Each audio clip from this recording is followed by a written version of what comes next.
আসসালামু আলাইকুম ওয়া রাহমাতুল্লাহ। সুপ্রিয় দর্শক মণ্ডলী, আশা করি মহান আল্লাহ রাব্বুল আলামিনের অশেষ মেহেরবানি ও দয়ায় আপনারা সবাই ভালো আছেন। প্রিয় দর্শক, আজকে আমরা আলোচনা করব মাহে রমজানে রাতের কয়েকটি গুরুত্বপূর্ণ আমল নিয়ে। আমরা জানি সকল প্রকারের রোগ ব্যাধির উৎস ও নিরাময়ের কথা আল কোরআন এর বিভিন্ন আয়াতে স্পষ্ট ও প্রচ্ছন্নভাবে বলে দেয়া হয়েছে। এসব আয়াতকে বলা হয় আয়াতে শিফা, অর্থাৎ রোগ নিরাময়ের আয়াতসমূহ। এর মধ্যে সূরা ফাতিহার কার্যকারিতার কারণে এর একটি নামকরণ করা হয়েছে। রাসূল সাল্লাল্লাহু আলাইহি ওয়াসাল্লাম এই সূরার নাম দিয়েছেন সূরাতুশ শিফা। যাই হোক, প্রিয় দর্শক মণ্ডলী, আজকে আমরা সূরা ফাতিহার সাথে সূরা ইখলাস এবং আয়াতুল কুরসির সমন্বয়ে মাহে রমজানে তথা বাকি 11টি মাসেও এই আমলটি করা যাবে। তবে মাহে রমজানে এর বিশেষ গুরুত্ব হচ্ছে মাহে রমজানে এই আমলটি 70 গুণ বৃদ্ধি করা হয়। প্রিয় দর্শক, সূরা ফাতিহার সাথে সূরা ইখলাস এবং আয়াতুল কুরসির সমন্বয়ে একটি বিশেষ আমলের কথা বলবো আজকে ইনশাআল্লাহ। এই আমলটি যদি আপনি মাহে রমজানে করেন তাহলে যে যে উপকারিতাগুলো পাবেন তার সংক্ষেপে বলে রাখছি। 1. আপনার যাবতীয় সমস্যা যেমন রোগ শোক বালা মুসিবত অভাব দারিদ্রতা ইত্যাদি ইনশাআল্লাহ আল্লাহ তাআলা দূর করে দিবেন।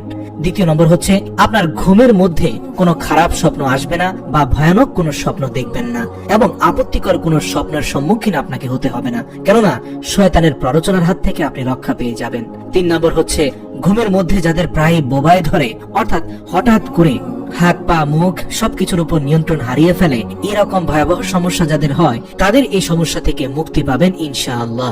4 নম্বর হচ্ছে যাদের অস্বাভাবিক স্বপ্নদোষ হয় তাদের এই সমস্যার সমাধান হবে ইনশাআল্লাহ। 5 নম্বর হচ্ছে নিয়মিত ঘুমের আগে এই আমলটি করলে দুশ্চিন্তা থাকবে না এবং বিপদ আপদ বালা মুসিবতের হাত থেকে মহান আল্লাহ তাকে রক্ষা করবেন।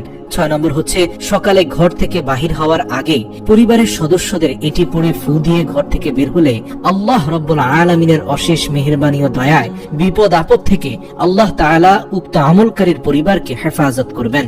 7 নম্বর হচ্ছে আল্লাহ শয়তান থেকে হেফাজত করবেন, দারিদ্রতা কমে যাবে, মনের আশা পূরণ হবে, মনের সকল জায়েজ ইচ্ছা পূরণ হবে ইনশাআল্লাহ। 8 নম্বর হচ্ছে নিয়মিত এটি পড়ে বাচ্চাদের বুকে ফু দিলে বদ জিনেরা বাচ্চাদের ভয় দেখাতে পারবে না এবং বাচ্চারা হঠাৎ হঠাৎ চিৎকার দিয়ে ওঠার মতো যে সমস্যাটা হয় সেই সমস্যার সমাধান হয়ে যাবে ইনশাআল্লাহ। 9 নম্বর হচ্ছে গর্ভবতী মহিলারা ঘুমানোর আগে এবং ঘুম থেকে ওঠার পর নিয়মিত এটি পড়ে পেটে ফু দিবেন ইনশাআল্লাহ।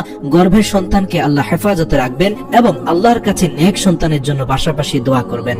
10 নম্বর হচ্ছে মা বোনদের হায়েজের সময় প্রতিদিন যে কোনো সময় এটি পড়ে ফু দিলে হায়েজ কষ্ট আল্লাহ তাআলা কমিয়ে দিবেন এবং আল্লাহ আমলকারীর জন্য জান্নাতে একটি প্রাসাদ তৈরি করে দিবেন।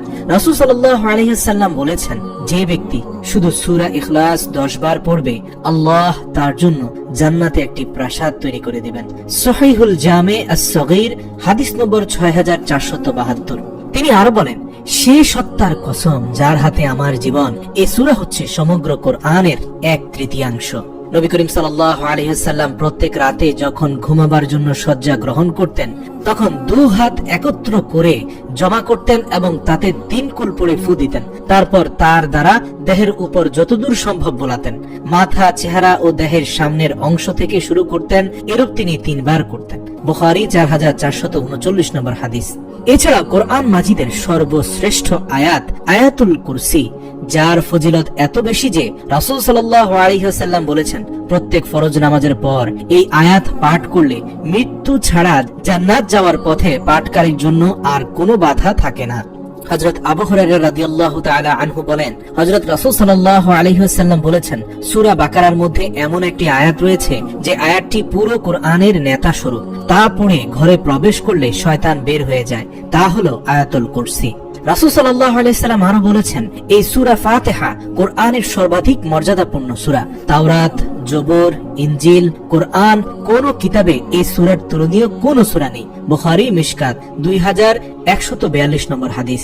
আবু সাঈদ খুদরি রাদিয়াল্লাহু তাআলা আনহু বর্ণনা করেন, একবার এক সফরে আমাদের এক সাথী জনৈক গোত্রপতিকে শুধুমাত্র সূরা ফাতিহা পড়ে ফু দিয়ে সাপের বিষ ঝাড়েন এবং তিনি সুস্থ হন।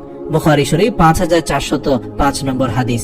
হযরত রাসূলুল্লাহ সাল্লাল্লাহু আলাইহি ওয়াসাল্লাম কসম করে বলেন, যার হাতে আমার জীবন মরণ, আমি তার শপথ করে বলছি, সূরা ফাতিহার দৃষ্টান্ত তাওরাত, ইনজিল, জাবুর, এসহ প্রভৃতি অন্য কোন আসমানি কিতাবে তা নেই, এমনকি পবিত্র কোরআনেও এর দ্বিতীয় সমতুল্য কোন সূরা নেই। সুবহানাল্লাহ। ইমাম তিরমিজি ও আবু হুরায়রা রাদিয়াল্লাহু তাআলা আনহু থেকে বর্ণনা করেন যে রাসূল সাল্লাল্লাহু আলাইহি ওয়াসাল্লাম আরো বলেছেন যে সূরা ফাতিহা প্রত্যেক রোগের শিফা। তো প্রিয় দর্শক, এবার আমরা আমলটি জেনে নিব। ঘুমানোর সময় পাক পবিত্র বিছানায় শুয়ে ডান হাত বুকের উপর রেখে 11 বার দুরূদ ইব্রাহিম আল্লাহুম্মা সাল্লি আলা মুহাম্মদ ওয়া আলা আলি মুহাম্মদ এভাবে শেষ পর্যন্ত পড়ে 3 বার সূরা ফাতিহা, 3 বার সূরা ইখলাস এবং 3 বার আয়াতুল কুরসি পড়ে পুনরায় আবার 11 বার দুরূদে ইব্রাহিম পড়ে বুকের মধ্যখানে 3 বার ফুঁক দিবেন। ইনশাআল্লাহ ইনশাআল্লাহ আপনি আজকের আলোচ্য সকল ফজিলতগুলো লাভ করবেন। মা বোনদের হায়েজ চলাকালীন সময়ে এই আমলগুলো করতে পারেন। আর সকালে ঘর থেকে বের হওয়ার আগে এই আমল করলে বিপদ থেকে আল্লাহ রাব্বুল আলামিন হেফাজত করবেন ইনশাআল্লাহ। বিশেষ করে ঘর থেকে বের হওয়ার পূর্বে নিজের গায়ে ফুঁক দেওয়া এবং এই আমলগুলো করে পুনরায় পরিবারের সদস্যদের ফু দিয়ে বের হলে আল্লাহ রাব্বুল আলামিন আপনার পরিবারের জিম্মাদার হয়ে যাবেন। আপনার পরিবারের সকল সদস্যদের যাবতীয় বিপদ আপদ বালা মুসিবতের হাত থেকে মহান আল্লাহ রাব্বুল আলামিন হেফাজত করবেন। প্রিয় দর্শক, মাহে রমজানের দাওয়াতি কাজে অংশগ্রহণ করতে ভিডিওটি অবশ্যই শেয়ার করে আপনার বন্ধুদের দেখার সুযোগ করে দিন। ওয়া মা তাওফিক ইল্লা বিল্লাহ।